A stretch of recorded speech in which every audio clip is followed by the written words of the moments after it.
Welcome to Monk's Temple. Settle in, wherever you are. Feel the weight of your body being held by the chair, the floor, the bed.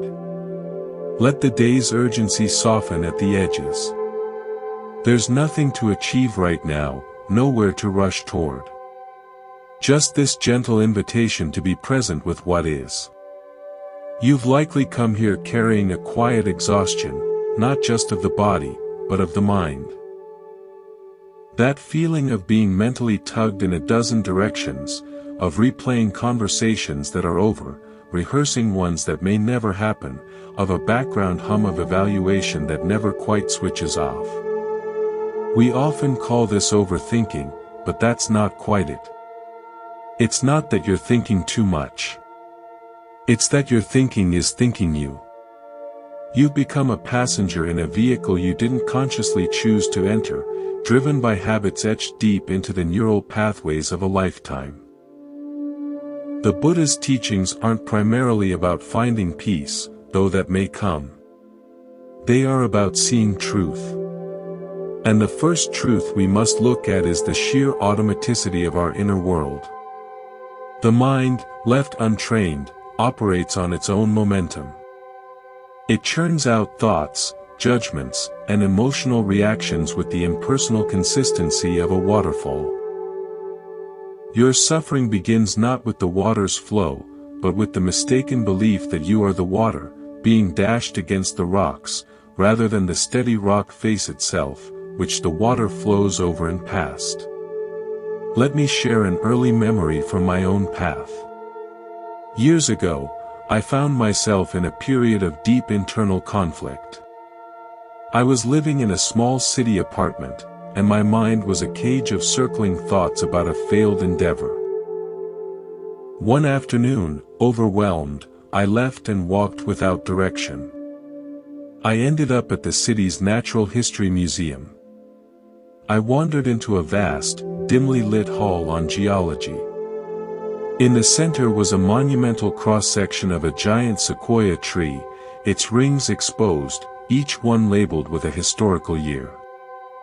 I stood there, tracing the rings with my eyes, a thin ring for a year of drought, a wide one for a season of abundance. The tree had lived through wars, inventions, societal collapses, and renaissances. It had endured storms, fires, and insects.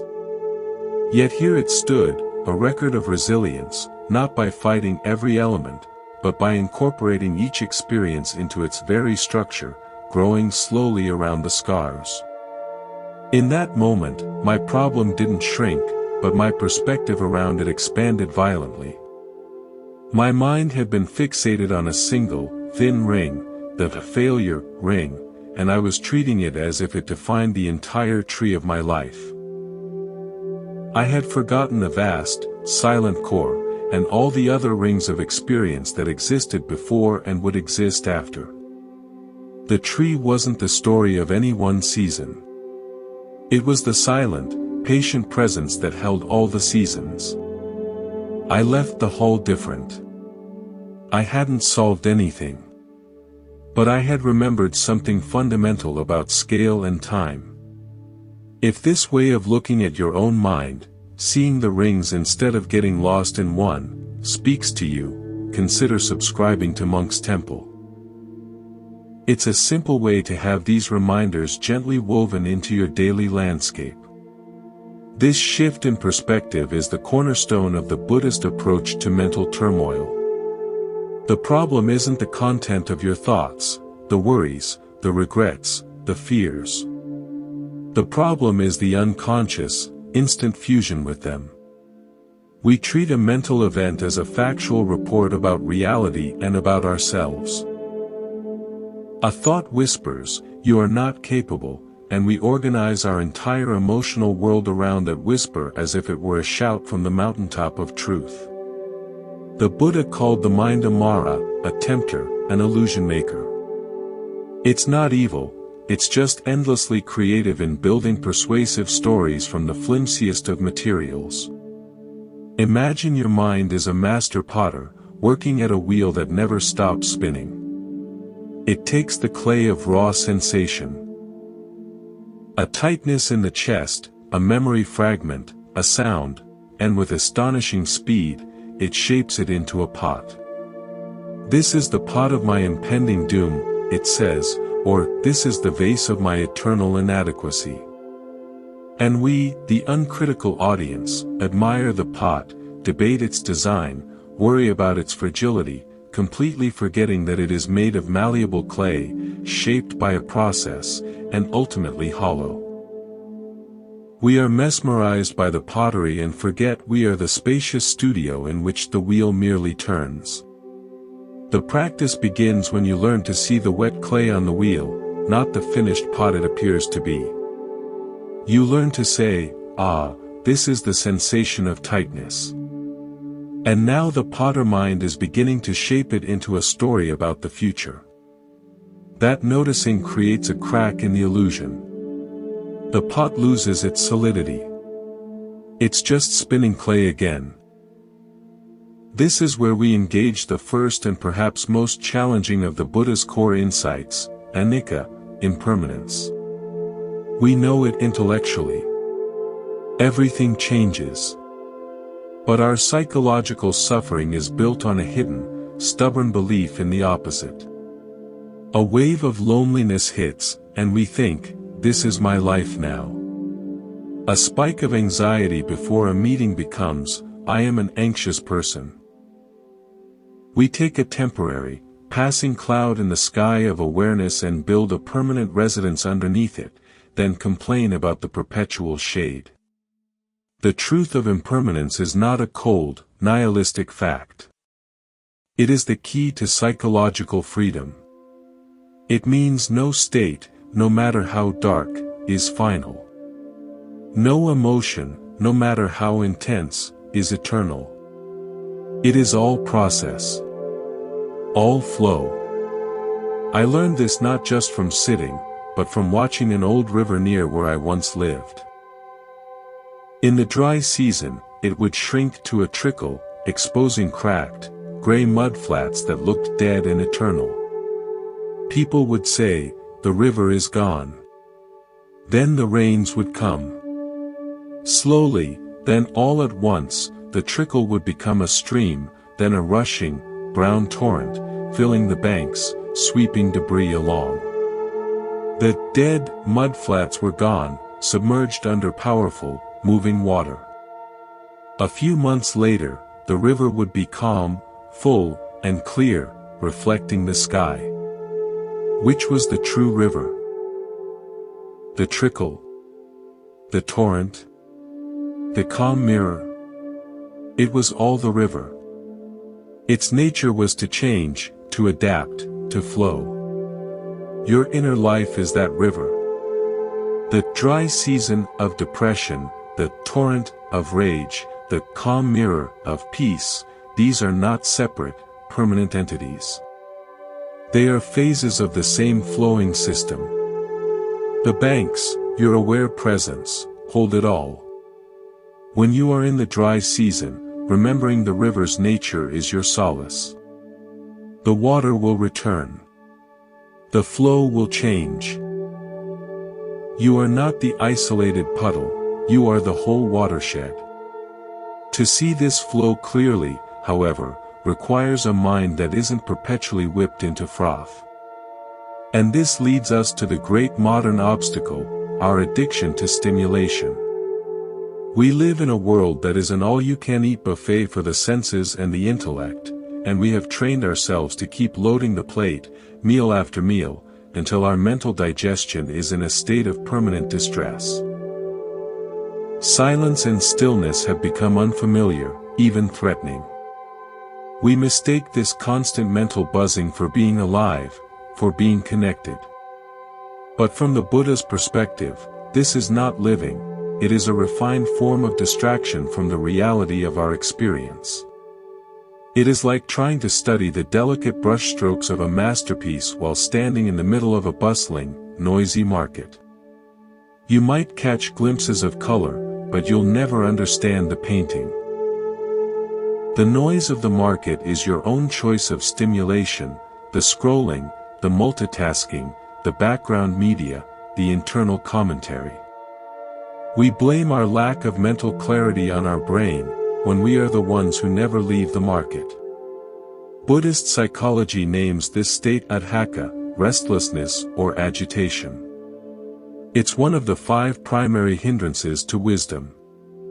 It's not a personal failing, it's a condition we cultivate. Think of your mind as a clear, still pond at dawn. The water is so placid it perfectly mirrors the trees and the sky. That is the mind's natural, unagitated state, reflective, clear, deep. Now, imagine you cannot leave this pond alone. You constantly skim stones across its surface. One stone is checking your phone. Another is worrying about a future task. Another is replaying an argument. Another is the drone of a podcast in your ears. The surface is now a chaos of intersecting ripples. The reflection is shattered into 1,000 meaningless fragments. You look at the pond and think, it's so chaotic. It's so muddy. But the mud isn't from the depth, it's from the sediment you've churned up from the bottom by your own relentless activity. Clarity doesn't come from skimming more stones in a better pattern. It comes from allowing the skimming to cease. You have to let the stones sink, and then you must have the patience to sit by the bank and wait, through the discomfort, for the ripples to subside and for the sediment to settle. Only then does the pond return to its innate function, to reflect things as they are, not as your frantic activity distorts them. This is why intentional silence is the foundation, not the decoration, of this work. In silence, you stop throwing stones. You meet the pond as it is. Initially, this is uncomfortable. The mind, deprived of its usual toys, will throw a tantrum. It will offer up its most compelling stones, urgent to-do items, fascinating fantasies, deep-seated regrets. This is not a sign you are failing. It is a sign the sediment is beginning to settle.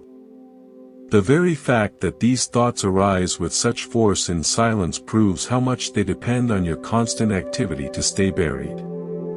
You are not creating chaos by sitting still. You are finally allowing the chaos that was always there to reveal itself, so that it can, for the first time, be seen clearly, and thus, begin to dissipate. Let us continue. When you first begin to create these islands of silence, you might notice something surprising. The mind doesn't just throw random thoughts at you. It follows patterns, well-worn grooves like cart tracks in mud.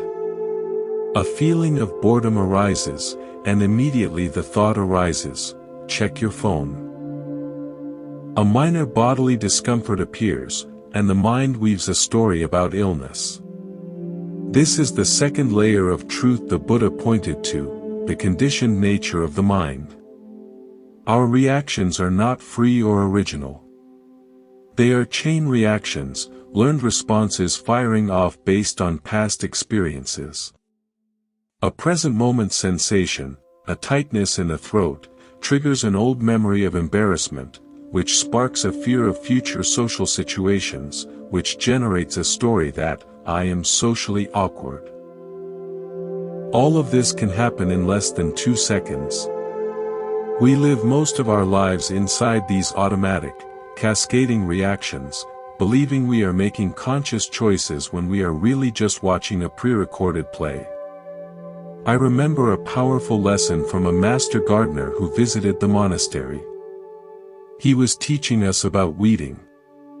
Most of us, he observed, would yank the weed from the top, often leaving the root deep in the soil, guaranteeing its return. True weeding, he said, requires patience and a gentle touch. You have to loosen the soil all around the weed, get your fingers deep down to where the root begins, and then pull with steady, even pressure, so the entire system comes out. He said, "The weed is not your enemy. Your haste is." When you attack in haste, you only strengthen its resolve to return.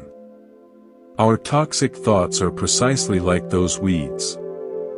When a thought of jealousy arises, our instinct is to yank at it from the top.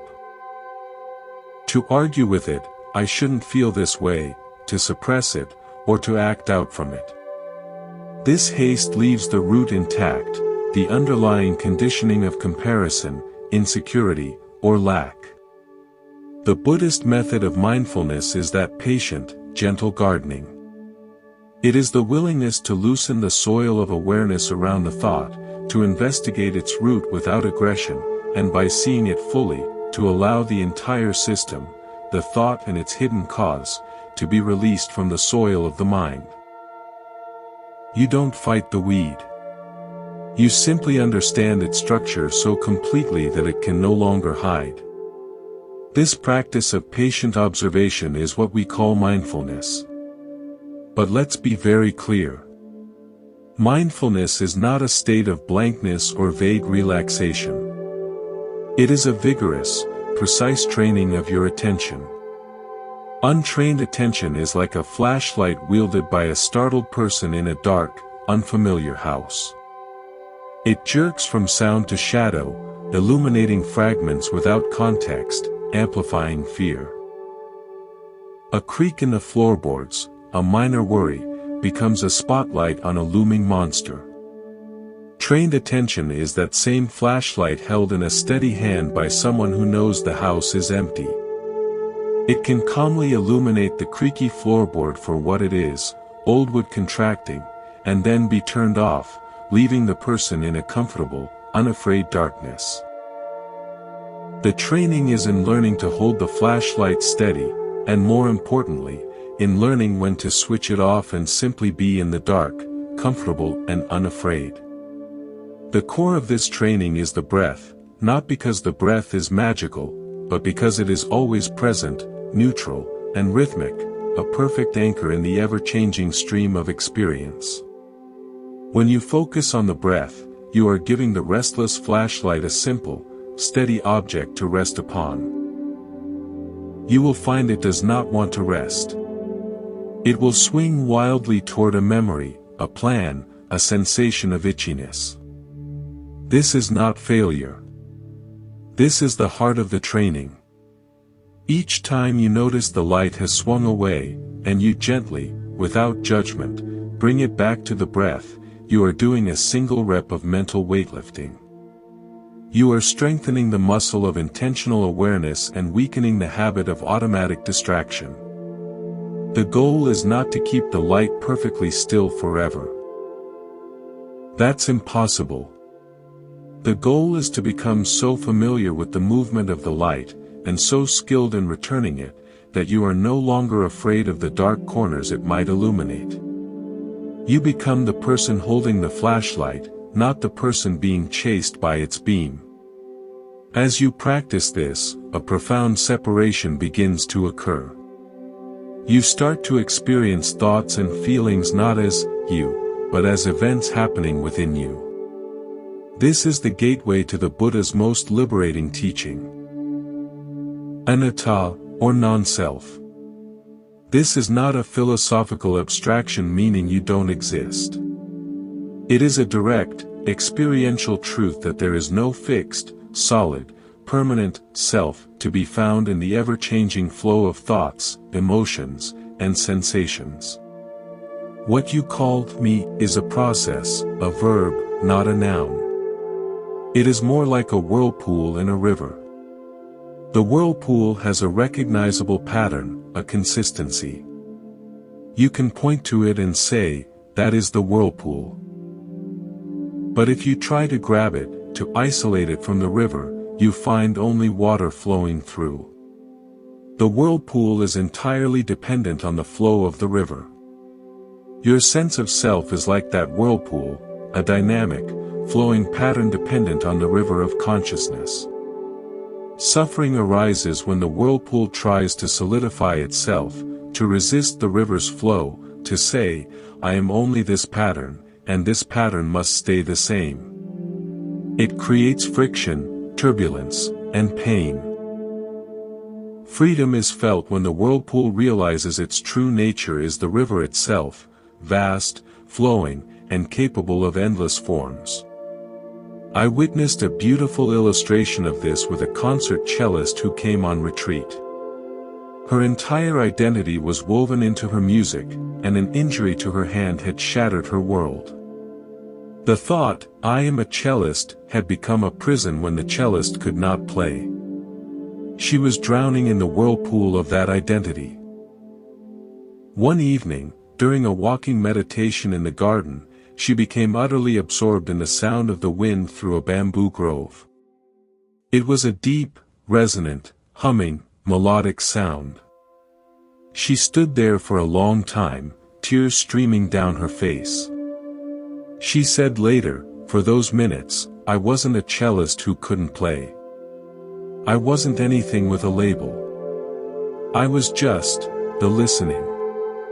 And the listening felt whole, unbroken, and vast. The music wasn't gone. It had just changed form." She had glimpsed herself as the river of listening, not just the whirlpool of cellist. Her healing began not when her hand improved, but when her identity softened. This is the essence of non-identification. You learn to drop the "I" from your experience. Instead of "I am angry," you note anger is present.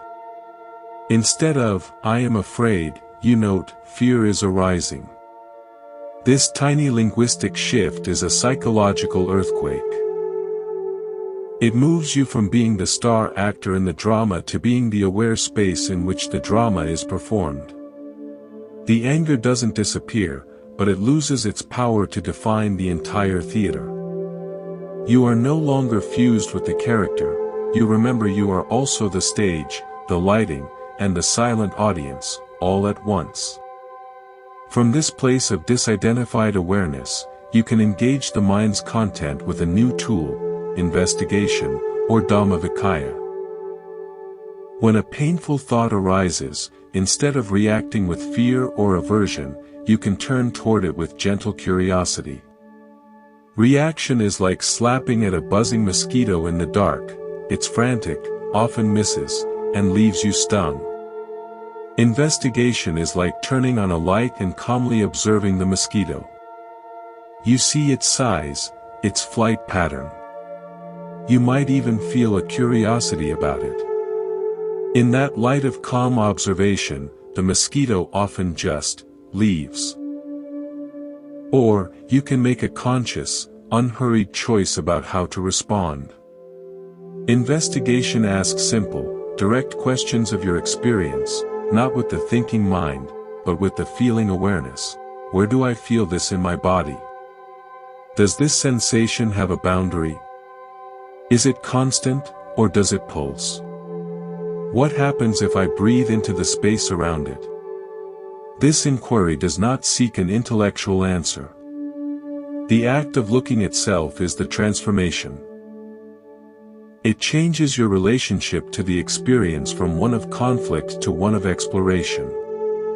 You cannot be in a state of panicked reaction and calm investigation at the same time.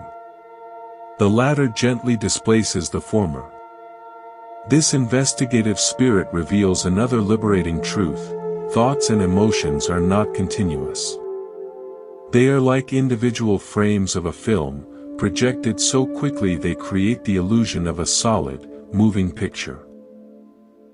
In a moment of sustained anxiety, if you investigate closely, you will not find one continuous anxiety. You will find a rapid series of micro-events, a clutch in the stomach, a mental image, a half-formed sentence, a tightening in the shoulders, another image. There are tiny gaps, spaces, between these frames. Mindfulness trains you to notice these gaps. They are the doorway to the stillness that holds the film. They are the spaces between the musical notes where the silence that makes the music possible resides. Your freedom lives in those gaps. Let us continue. As the practice of observation deepens, you'll begin to see that this mind, with all its storms and stories, operates under a kind of impersonal intelligence. It's not out to get you. It's like a loyal but overly zealous security system in an empty house. It's programmed to detect threats. A shadow from a swaying tree branch, an ambiguous text message, triggers a blaring alarm, anxiety. The system is just doing its job, based on old programming. Your suffering isn't caused by the shadow or even the alarm itself. It's caused by you, the homeowner, believing every alarm is a real intruder and living in a state of constant panic. The Buddhist path is about learning the codes to your own security system. Not to dismantle it, but to understand its triggers, to differentiate between a shadow and a real threat, and most importantly, to remember that you are the vast, safe house itself, not the frantic occupant reacting to every siren. This requires a radical shift in how we relate to difficulty. Our instinct is to seek comfort, to push away the unpleasant. But the Buddha's wisdom points in a counterintuitive direction. True peace is found not in avoiding the storm, but in understanding its nature so thoroughly that you are no longer afraid of rain. There's a story from my own training that etched this into my bones. I was on a long, solitary retreat in a mountain cabin during a particularly harsh winter. A massive blizzard blew in, trapping me inside for days. The wind howled like a beast, snow piled against the windows, blotting out all light. At first, there was coziness. Then, claustrophobia. Then, a creeping, primal fear. The thought, what if I'm buried? What if the roof collapses, became a mantra. I tried to meditate, but the fear was visceral. In desperation, I did the only thing left, I stopped trying to calm down. Instead, I wrapped myself in a blanket, sat by the window, and decided to just be with the storm. To listen to its every moan and shriek. To feel the cabin shudder. To watch the white void. I stopped labeling it as bad or scary. I just let it be the most dominant fact of my existence. And after hours of this total surrender, something shifted. The storm didn't change. But my relationship to it did. It was no longer a monster attacking me. It was simply a magnificent expression of raw energy. It was immense, powerful, and utterly impersonal. I felt a strange awe, even an intimacy with its fury. I was in the heart of it, and yet, because I had stopped fighting, I was also perfectly still. When the storm finally passed and the sun glittered on a world transformed, I understood something. The deepest calm is not the absence of turbulence. It is the peace that exists at the very center of it, when you stop running from the experience and turn to face it with complete, open awareness. Your inner storms are no different. They only terrify when you are trying to outrun them. When you stop and turn toward them, you find not a monster, but a tremendous, passing energy, and at its core, an unshakable stillness. This points to a profound principle, effortlessness. We believe that to manage our minds, we must exert tremendous control, like a rider trying to tame a wild horse with sheer force. We pull the reins tight, we struggle, we fight. This only makes the horse more frantic and exhausts the rider. The Buddha taught a different kind of mastery. It is the mastery of the skilled rider who understands the horse's nature. This rider knows that balance, subtle cues, and harmony are more powerful than domination. Sometimes, the deepest control looks like letting go of control. It is about finding the sweet spot where you are neither rigidly holding on nor carelessly falling off. You are in a dynamic, responsive, gentle relationship with the animal's energy. Your mind is that horse. It is powerful, instinctual, and beautiful. Trying to chain it in a stall creates misery for both of you. Learning its language, sensing its movements, and guiding it with a light touch. That is the path to walking together in peace. This is why the cultivation of focus, or samadhi, in Buddhism feels so different from the strained concentration we apply to work tasks. Worldly focus is like using a magnifying glass to burn a hole in a leaf.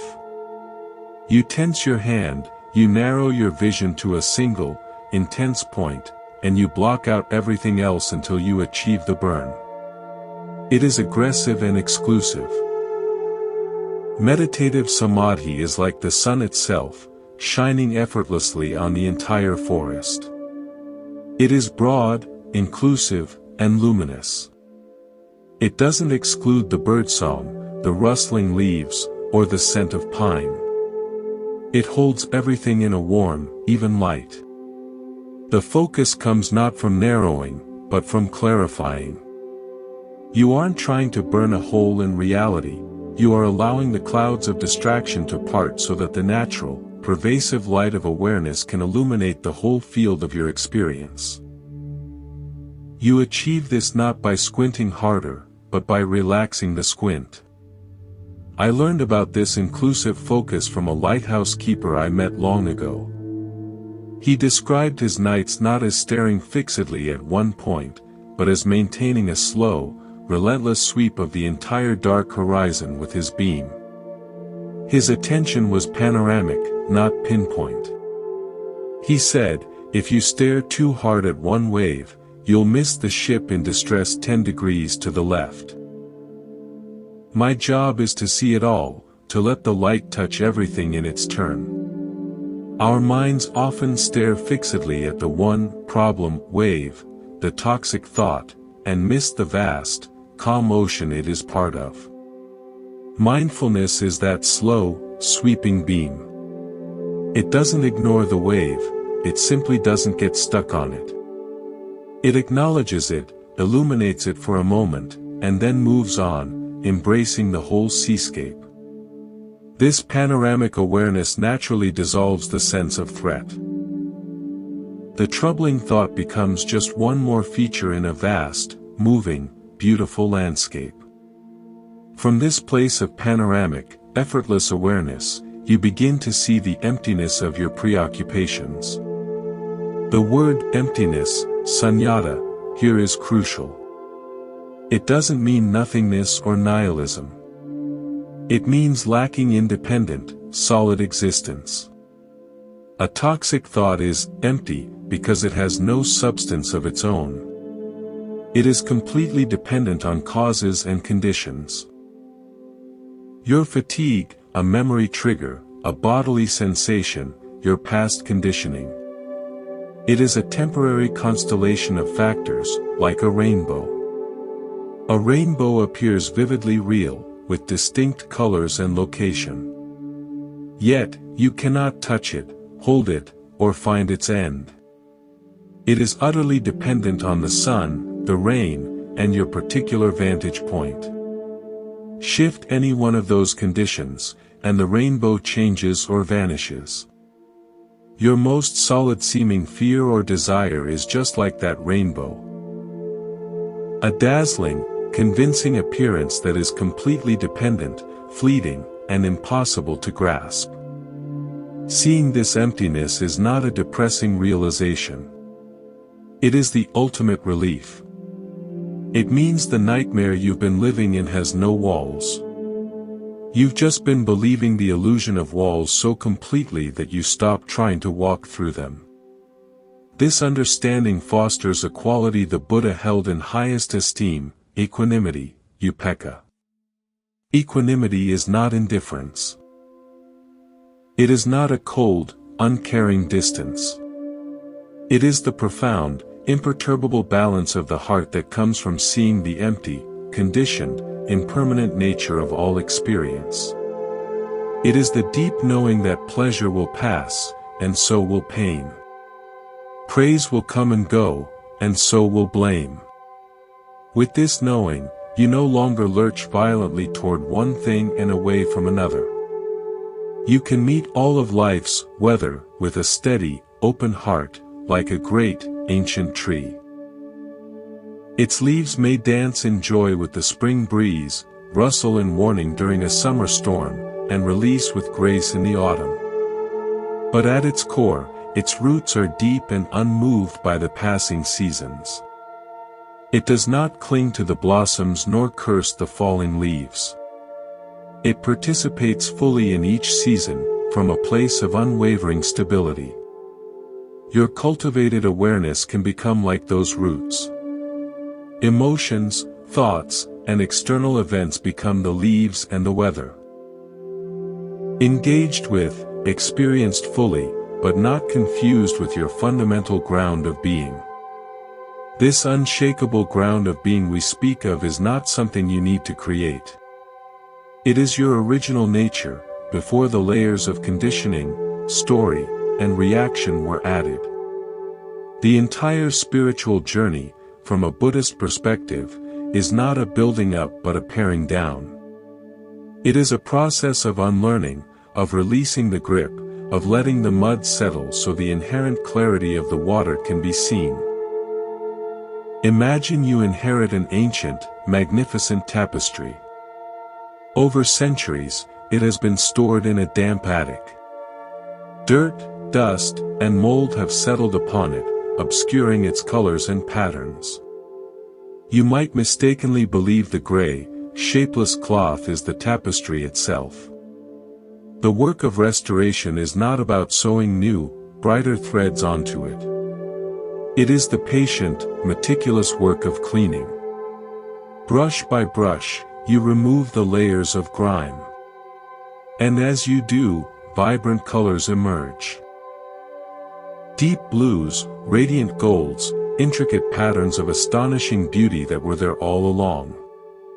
Your mind is that tapestry. The toxic thoughts, the anxiety, the compulsive thinking, these are not the fabric. They are the grime of conditioning, the dust of unattended experiences. Meditation and mindfulness are not about weaving a new, better personality. They are the gentle, persistent brushes of awareness that clean the cloth of your mind, revealing the wisdom, compassion, and peace that are its original pattern. This is why the Buddha emphasized sati, mindfulness, and sampajana, clear comprehension, over and over. They are your cleaning tools. And they are used not just in formal sitting, but in every moment of the day. The true training ground is your ordinary life. How you wash a dish. How you listen to a coworker. How you wait in traffic. In these mundane moments, the mind's habits are most visible and most malleable. I recall a period where I was tasked with the seemingly mindless chore of polishing the monastery's many brass doorknobs and fixtures. For the first week, I was bored and resentful. My mind was anywhere but on the tarnished metal in my hand. Then, the master asked me to polish one knob as if my entire understanding of the universe depended on the quality of my attention to that one knob. Reluctantly, I tried. I felt the cool, solid weight of the brass. I noticed the intricate floral pattern worn smooth in places by generations of hands. I saw how the cloth moved the polish, how the tarnish gave way to a deep, warm glow in specific swirls and patterns, not all at once. Time dissolved. There was only the knob, the cloth, the movement, the emerging shine. In that simple action, performed with complete attention, I experienced a profound silence and satisfaction. I was no longer a person doing a chore, the doing itself had become a complete and luminous event. The entire universe was in that doorknob. That is the power of bringing panoramic, effortless focus to the smallest fragment of your life. It transforms drudgery into dignity, boredom into discovery, and a simple action into a portal to presence. But the mind, this accumulator of dust, has a clever trick. It can even turn spiritual practice into another layer of grime. It can create the spiritual ego. The thought, I am a mindful person, or I am making good progress, can become a new identity to cling to, a new source of subtle pride or, conversely, a new stick to beat yourself with when you're not mindful enough. This is why the Buddha's teaching on non-self is the final, essential cleaner. It dissolves the one who is cleaning. You must apply the brush of awareness not just to your anger or fear, but to the very sense of being the meditator, the improver, the one who gets it. You see that too as a temporary, conditioned phenomenon, a useful role, perhaps, but not your ultimate truth. In the deepest peace, there is no me being peaceful. There is just peace. This leads to a beautiful and challenging invitation, to embrace not knowing. Our minds are addicted to knowing. We crave certainty, conclusions, fixed identities, and definitive answers. This craving is a primary source of tension. The spiritual path, when walked honestly, systematically dismantles false certainties. It asks you to trade the comfort of a known prison for the freedom of an unknown wilderness. At first, this feels terrifying. The mind screams for its familiar maps. But as you learn to dwell in don't know mind, a vast intelligence beyond thinking begins to operate. It's the intelligence of the body knowing how to heal a wound, of the heart knowing how to forgive, of awareness knowing how to simply be. I was once on a long hike in a dense, trackless forest with an old guide. I kept asking him, are we on the right path? How much farther? He would just smile and say, the forest knows the way. We just have to listen. He wasn't using a map or compass. He was reading the moss on the trees, the angle of the light, the sound of water in the distance. He was navigating from a place of intimate, embodied connection, not from abstract knowledge. Your inner journey requires the same trust. You will not have a map for every emotional state or mental crossroad. You must learn to read the inner landscape, the sensations, the feelings, the intuitive nudges, and trust that the intelligence of life itself is guiding you, if you would only stop demanding to see the entire route plotted in advance. This trust flourishes in the soil of compassion, particularly self-compassion. Many people come to spiritual practice with a subtle, or not so subtle, aggression toward themselves. They are meditating to fix a broken self, to eliminate bad thoughts, to become a better person. This is like trying to clean the tapestry with a wire brush. You'll only damage the delicate threads. True transformation requires kindness as its solvent. You must bring the same gentle, allowing attention to your own moments of failure, distraction, and fear that you would bring to a crying child. The child doesn't need your anger or your lectures, it needs your calm, reassuring presence. The part of you that is afraid, ashamed, or angry is that inner child. When a toxic thought arises, instead of meeting it with, not again. You're so stupid for thinking that, you can learn to meet it with, this is here. This is pain. It's okay. I'm here with you. This radical shift from inner critic to inner companion changes everything. It creates a safe container within which the most difficult material can finally unwind and be released. The darkness cannot survive in the steady, warm light of unconditional friendliness toward your own experience.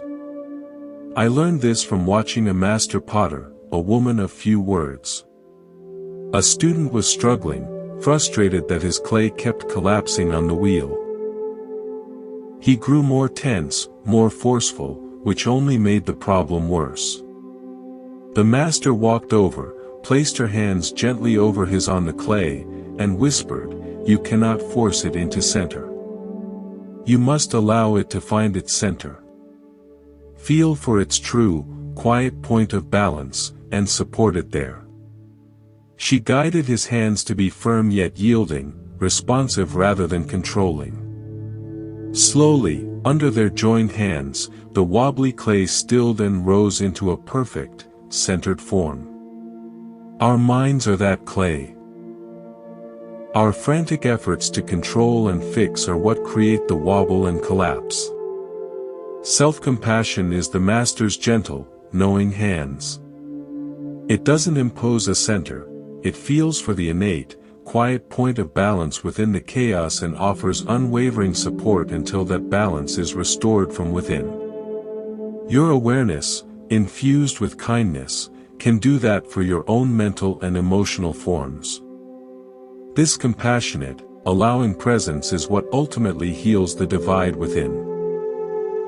We spend our lives at war with parts of ourselves, judging our anxiety, hating our laziness, rejecting our sadness. This inner civil war is exhausting and creates the very fragmentation that allows toxic thoughts to take hold. When you bring a unified, compassionate awareness to all parts of your experience, the war ends. The neglected, exiled parts, the fear, the anger, the shame, are finally welcomed home into the wholeness of your being.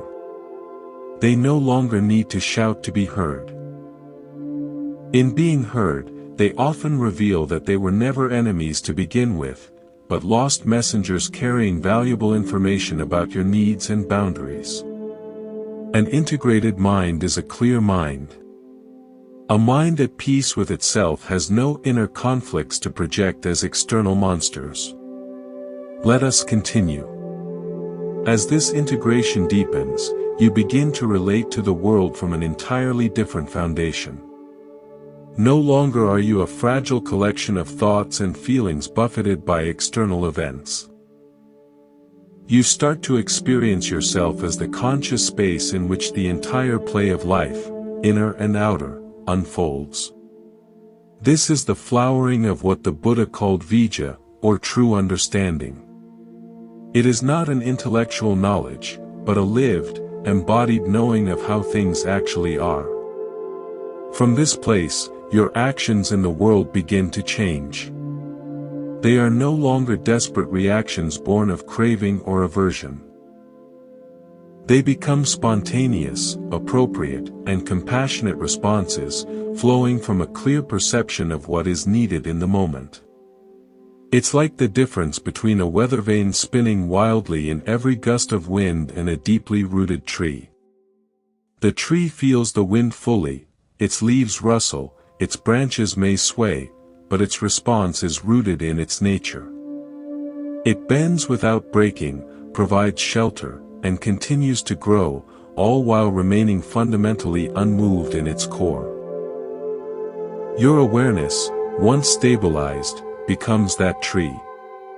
The winds of circumstance, the storms of other people's emotions, the passing weather of your own thoughts, they are felt profoundly, but they no longer determine your direction or define your essence. This brings us to a beautiful and practical application of all this inner work, right speech and right action. When your mind is clear and compassionate, your communication and behavior naturally align with wisdom. You stop speaking from a place of wounded ego or hidden agenda. You listen not to prepare your rebuttal, but to truly understand.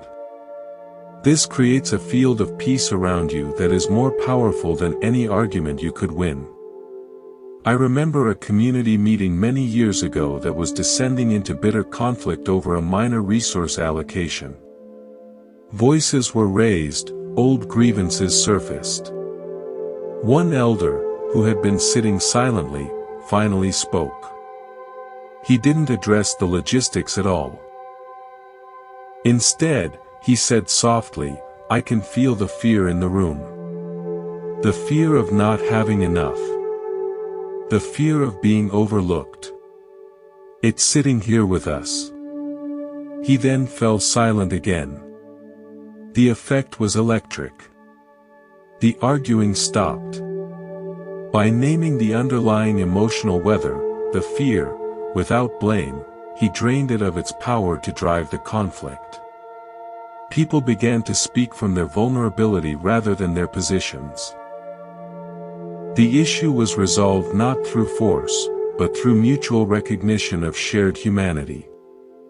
This is the power of a mind trained to see past the content of thought to the emotional energy beneath it. You become a peacemaker not by taking sides, but by holding the space for a deeper truth to emerge. This clarity also reveals the interconnected nature of all things. The illusion of a separate, solid self begins to soften, and with it, the walls between me and the world become more porous. You start to see your own well-being as intimately tied to the well-being of others. A toxic thought directed at another is felt as a poison in your own system. An act of kindness toward another is experienced as a warmth in your own heart.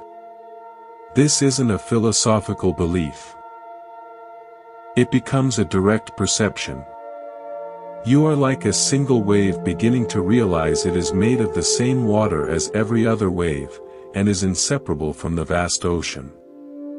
This realization is the birth of genuine, effortless compassion, karuna.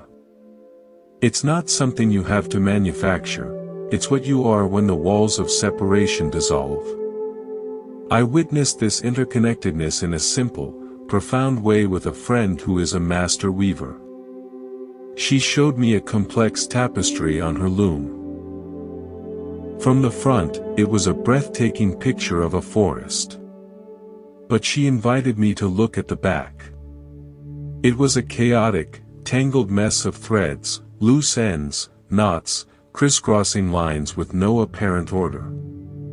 This, she said, pointing to the back, is how life often feels.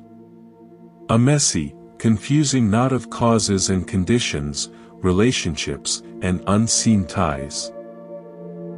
But this, she turned me back to the front, is the pattern that emerges when you hold it all together with a steady frame and a conscious intention. Every single tangled thread on the back is essential to the beauty on the front. You cannot pull out one knot of suffering, yours or another's, without unraveling part of the whole picture. Our individual minds are like the back of the tapestry. Our personal struggles seem like meaningless knots. But from the vantage point of awakened awareness, seeing the front, you understand that every experience, every relationship, every joy and sorrow is a vital thread in a magnificent, interdependent design that is far too large for any one of us to comprehend. This knowing ends the war with your own messy threads. It invites a profound patience and a tender care for the entire weaving. From this place of interconnected compassion, you naturally begin to practice dana, or generosity, in its fullest sense. It is no longer a virtuous duty, but the obvious, joyful expression of an overflowing heart. You understand that holding on to anything, be it a material possession, a grievance, or a fixed idea, creates a knot in the tapestry. Letting it go, giving it away, forgiving, these are acts that smooth the thread and allow the greater pattern to shine. This generosity extends even to your so-called enemies and your own deepest flaws. You offer them a space in your awareness, not with approval, but with the allowing space that ultimately neutralizes their power to cause harm. You become a conduit for life, not a dam blocking the flow. This flowing, generous awareness also transforms your relationship with time. The anxious mind is almost always time traveling, regretting the past or fearing the future. It treats the present moment as an inconvenient stepping stone to some other, better moment. A mind grounded in wisdom sinks its roots into the eternal now. It understands that the past is a memory happening now, the future a fantasy happening now. The only place where life is actually lived, where freedom can be tasted, is in this present moment experience. This doesn't mean you don't plan or remember. It means you do those things from the present moment, with full awareness, rather than losing yourself in the mental simulations of past and future. You start to experience time not as a linear arrow dragging you toward death, but as a depth dimension of the present. Eternity is not endless time, it is the timeless quality of a fully inhabited now. I had a humble teacher of this in the form of an old dog at the monastery. He had no name we knew, we just called him the temple dog. He was utterly present. When he slept in a sunbeam, he was 100% asleep. When he greeted you, he was 100% greeting. When he watched a butterfly, his entire being was absorbed in watching. He held no grudges from yesterday, held no anxiety for his next meal. He trusted it would come, as it always had. His life was a masterclass in santuthi, or contentment with what is sufficient. Watching him, I saw that peace isn't a human achievement to be strived for, it is our animal birthright, which we then obscure with our thinking. Our practice, then, is not to become superhuman, but to remember how to be fully, simply, uncomplicatedly alive, like that old dog in the sun. To receive this moment, whatever it contains, as enough. This contentment is the soil in which joy, mudita, particularly sympathetic joy, grows easily. When you are no longer comparing your tapestry to others, you can genuinely delight in their beauty and success. Their good fortune does not diminish yours. It adds to the richness of the whole pattern. Their happiness becomes your happiness, because you no longer perceive a separate you to be threatened or outshone. This is the end of envy, a profound liberation. You become a celebrant of life itself, in all its varied expressions. With this foundation of present moment contentment and interconnected joy, the mind's ancient habits, the ones that create suffering, begin to lose their foothold. They are like old software running in the background of a new, more powerful operating system. You notice them booting up, but they no longer have the authority to take over the screen. This is where you start to see the fruits of the path not as occasional moments of peace, but as a new, sustainable way of being. The Buddha called this nibbana, not a heavenly realm after death, but the cooling of the fires of greed, hatred, and delusion right here, right now. It is the unshackling of the heart. It feels not like a dramatic explosion of bliss, but like a profound, quiet okayness with things as they are. It's the end of the inner war. This cooling allows you to engage with life's inevitable difficulties with a resilience that might surprise you. Pain, loss, illness, injustice, these do not disappear. But your relationship to them is utterly transformed. There is a famous story of a woman who came to the Buddha grieving the death of her son. She begged him for medicine to bring the boy back to life. The Buddha agreed to help, on one condition: she must bring him a mustard seed from a household that has never known death. The woman went from house to house, and of course, every family had a story of loss. By the time she returned empty-handed, her understanding had shifted. She saw that her grief, while deeply personal, was not a private curse. It was part of the universal human condition. This didn't erase her sorrow, but it placed it in a context so vast that it could be held without breaking her. Your practice leads you to this same realization. Your personal suffering, when held in the light of awareness, reveals itself to be part of a shared human tapestry. This doesn't trivialize it, it dignifies it by connecting it to the whole of existence. You stop feeling uniquely targeted by fate. You become a compassionate participant in the human journey, rather than its isolated victim. This brings us to the practice of patience, khanti, which becomes not a gritting of teeth, but a natural expression of a mind that understands cause, condition, and time. You see that people act from their own pain and confusion, just as you once did. You see that your own transformation unfolds according to its own organic rhythm, like a seed becoming a tree. You cannot rush the opening of a flower by pulling on its petals. Impatience is a form of violence against the natural order of things.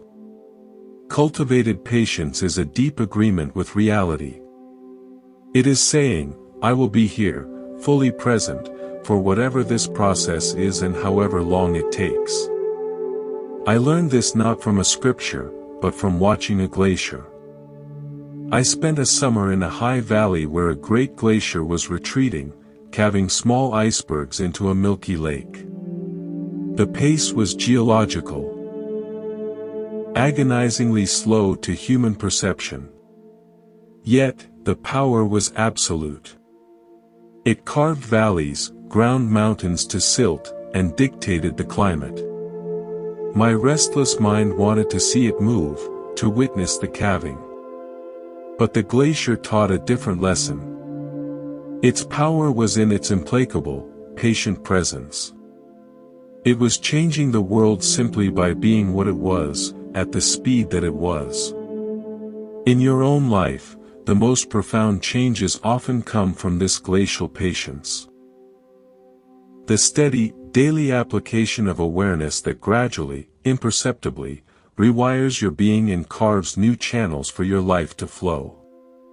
You learn to trust the slow, powerful work of showing up, just as you are, moment after moment. This patient, enduring awareness also allows you to work skillfully with one of the mind's most persistent visitors, desire.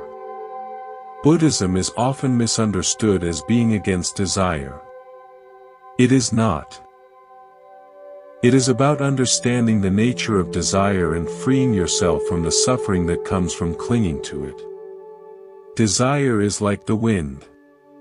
It is a natural force. You cannot stop the wind from blowing. But you can learn not to build your house upon it. Untrained, we build our entire identity, our happiness, on the shifting sands of getting what we want and avoiding what we don't. This is a sure recipe for distress. Training allows you to feel the wind of desire. For a possession, a status, a person, a state of mind, without being knocked over by it. You acknowledge, desire is present. You feel its energy in the body. But you don't immediately conclude, therefore I must obtain that thing to be happy. You create a space between the impulse and the action. In that space, you have choice. You can choose to skillfully pursue a wholesome desire, or you can choose to simply let the energy of desire arise and pass, like a weather pattern, without having to act it out. This is true freedom. You are no longer a puppet of your wants. I saw a perfect metaphor for this in a botanical garden. There was a section dedicated to climbing plants, vines, creepers, ivy. Some were wild, choking other plants, pulling down structures in their frantic search for something to hold. Others were trained to grow on beautiful, sturdy trellises. They were the same species, the same biological urge to climb. But one created a tangled mess of suffering, while the other created a display of ordered beauty. The difference was the presence of a conscious, supportive structure. Your awareness is that trellis. Your desires are the climbing vines. Without the trellis of mindful observation, desires run wild, tangling your life. With it, they have a structure to grow upon. They can express their natural vitality in a way that adds beauty and doesn't cause harm. You don't kill the vine, you give it wise direction. This wise direction extends to all the so-called negative emotions. Anger, for instance, is not seen as a sin to be eradicated, but as a powerful energy that contains important information. Like a fire alarm, it signals that a boundary has been crossed or a value has been violated. The untrained mind reacts by throwing gasoline on the alarm. Blaming, attacking, stewing. The trained mind hears the alarm and investigates calmly. What is being threatened? Is the threat real or perceived? What is the most skillful way to protect this boundary or uphold this value? The energy of anger, when met with mindfulness, can transform into the powerful, clear energy of protective compassion or righteous determination. It doesn't have to burn you or others. It can light the way. This leads to the culmination of the path. A life of spontaneous right action. When the heart is unburdened and the mind is clear, your responses to life are not calculated from a rulebook. They arise fresh, appropriate, and compassionate from the situation itself. It is like the action of water. Water doesn't think, I will now flow around this rock. It simply responds to the rock's presence with perfect, effortless fluidity. It nourishes whatever it touches without discrimination. A mind free from the knots of self-concern begins to operate with this same natural intelligence. You find yourself saying the right thing, doing the helpful thing, not because you are trying to be good, but because it is the obvious, organic expression of clarity in that moment. Your life becomes a work of art not because you are trying to paint a masterpiece, but because every brushstroke, every word, every action, is made with the whole of your attentive, caring being. Let us continue. With this foundation of present moment contentment and interconnected joy, the mind's ancient habits, the ones that create suffering, begin to lose their foothold. They are like old software running in the background of a new, more powerful operating system. You notice them booting up, but they no longer have the authority to take over the screen. This is where you start to see the fruits of the path not as occasional moments of peace, but as a new, sustainable way of being. The Buddha called this nibbana, not a heavenly realm after death, but the cooling of the fires of greed, hatred, and delusion right here, right now. It is the unshackling of the heart. It feels not like a dramatic explosion of bliss, but like a profound, quiet okayness with things as they are. It's the end of the inner war. This cooling allows you to engage with life's inevitable difficulties with a resilience that might surprise you. Pain, loss, illness, injustice, these do not disappear. But your relationship to them is utterly transformed. There is a famous story of a woman who came to the Buddha grieving the death of her son. She begged him for medicine to bring the boy back to life. The Buddha agreed to help, on one condition: she must bring him a mustard seed from a household that has never known death. The woman went from house to house, and of course, every family had a story of loss. By the time she returned empty-handed, her understanding had shifted. She saw that her grief, while deeply personal, was not a private curse. It was part of the universal human condition. This didn't erase her sorrow, but it placed it in a context so vast that it could be held without breaking her. Your practice leads you to this same realization. Your personal suffering, when held in the light of awareness, reveals itself to be part of a shared human tapestry. This doesn't trivialize it, it dignifies it by connecting it to the whole of existence. You stop feeling uniquely targeted by fate. You become a compassionate participant in the human journey, rather than its isolated victim.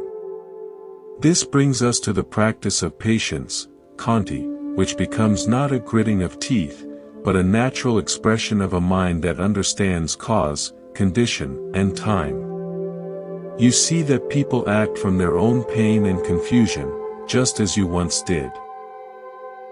You see that your own transformation unfolds according to its own organic rhythm, like a seed becoming a tree. You cannot rush the opening of a flower by pulling on its petals. Impatience is a form of violence against the natural order of things. Cultivated patience is a deep agreement with reality. It is saying, I will be here, fully present, for whatever this process is and however long it takes. I learned this not from a scripture, but from watching a glacier. I spent a summer in a high valley where a great glacier was retreating, calving small icebergs into a milky lake. The pace was geological, agonizingly slow to human perception. Yet, the power was absolute. It carved valleys, ground mountains to silt, and dictated the climate. My restless mind wanted to see it move, to witness the calving. But the glacier taught a different lesson. Its power was in its implacable, patient presence. It was changing the world simply by being what it was, at the speed that it was. In your own life, the most profound changes often come from this glacial patience, the steady, daily application of awareness that gradually, imperceptibly, rewires your being and carves new channels for your life to flow. You learn to trust the slow, powerful work of showing up, just as you are, moment after moment. This patient, enduring awareness also allows you to work skillfully with one of the mind's most persistent visitors, desire. Buddhism is often misunderstood as being against desire. It is not. It is about understanding the nature of desire and freeing yourself from the suffering that comes from clinging to it. Desire is like the wind. It is a natural force. You cannot stop the wind from blowing. But you can learn not to build your house upon it. Untrained, we build our entire identity, our happiness, on the shifting sands of getting what we want and avoiding what we don't. This is a sure recipe for distress. Training allows you to feel the wind of desire, for a possession, a status, a person, a state of mind, without being knocked over by it. You acknowledge, desire is present. You feel its energy in the body. But you don't immediately conclude, therefore I must obtain that thing to be happy. You create a space between the impulse and the action. In that space, you have choice. You can choose to skillfully pursue a wholesome desire, or you can choose to simply let the energy of desire arise and pass, like a weather pattern, without having to act it out. This is true freedom. You are no longer a puppet of your wants. I saw a perfect metaphor for this in a botanical garden. There was a section dedicated to climbing plants, vines, creepers, ivy. Some were wild, choking other plants, pulling down structures in their frantic search for something to hold. Others were trained to grow on beautiful, sturdy trellises. They were the same species, the same biological urge to climb. But one created a tangled mess of suffering, while the other created a display of ordered beauty. The difference was the presence of a conscious, supportive structure. Your awareness is that trellis. Your desires are the climbing vines. Without the trellis of mindful observation, desires run wild, tangling your life. With it, they have a structure to grow upon. They can express their natural vitality in a way that adds beauty and doesn't cause harm. You don't kill the vine, you give it wise direction. This wise direction extends to all the so-called negative emotions. Anger, for instance, is not seen as a sin to be eradicated, but as a powerful energy that contains important information. Like a fire alarm, it signals that a boundary has been crossed or a value has been violated. The untrained mind reacts by throwing gasoline on the alarm, blaming, attacking, stewing. The trained mind hears the alarm and investigates calmly. What is being threatened? Is the threat real or perceived? What is the most skillful way to protect this boundary or uphold this value? The energy of anger, when met with mindfulness, can transform into the powerful, clear energy of protective compassion or righteous determination. It doesn't have to burn you or others. It can light the way. This leads to the culmination of the path, a life of spontaneous right action. When the heart is unburdened and the mind is clear, your responses to life are not calculated from a rulebook. They arise fresh, appropriate, and compassionate from the situation itself. It is like the action of water. Water doesn't think, I will now flow around this rock. It simply responds to the rock's presence with perfect, effortless fluidity. It nourishes whatever it touches without discrimination. A mind free from the knots of self-concern begins to operate with this same natural intelligence. You find yourself saying the right thing, doing the helpful thing, not because you are trying to be good, but because it is the obvious, organic expression of clarity in that moment. Your life becomes a work of art not because you are trying to paint a masterpiece, but because every brushstroke, every word, every action, is made with the whole of your attentive, caring being. Let us complete this journey together. We have traversed a landscape of the mind, from the recognition of its chaotic habits to the discovery of the still, clear sky that holds them. The destination of this path is not a distant paradise, but a homecoming to the reality that has been here all along. The Buddha's teachings are not about creating a new self, but about realizing the nature of the self that appears. This realization is not a grand explosion, but a quiet settling, like the final piece of a puzzle finding its place, revealing a picture that was always whole. In these final moments, let us speak of integration. All the principles, impermanence, non-self, mindfulness, compassion, are not separate tools to be used on different days. They are facets of a single, brilliant jewel of understanding. When you see the impermanent nature of a thought, you simultaneously see its emptiness of a solid self. When you meet it with mindfulness, that awareness is naturally imbued with compassion. They flow into one another. The practice becomes seamless. You are no longer practicing Buddhism. You are living from a depth of understanding that the historical Buddha pointed to, but which belongs to the very fabric of consciousness itself. You are not following his footsteps. You are discovering the same ground upon which he walked. This integrated understanding brings with it a subtle, unshakable joy that is independent of conditions. The Pali word is sukha.